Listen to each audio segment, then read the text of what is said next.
So he is starting off by taking all the skin off the chicken thighs and chicken legs. And tonight for dinner, we are going to be doing the KFC chicken. I've done this so many times before, y'all. I'm pretty sure y'all know how to get it down. And if you don't, we use the KFC chicken batter. 2 boxes of macaroni because we're cooking for, how many people? 3, 4, 5, 6, 7, 8. Like 8 people tonight. And then inside of the green beans, I'm going to do the rest of that smoked sausage right here. This rest of this Gruyere cheese, and a little bit of shredded cheese as well. The battered chicken, you know, I did my thing.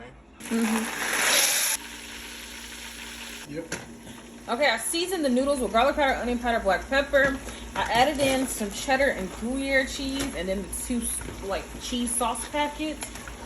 Now I'm about to just mix this all up. Okay, so this is what that looks like. And then he added some more of the chicken.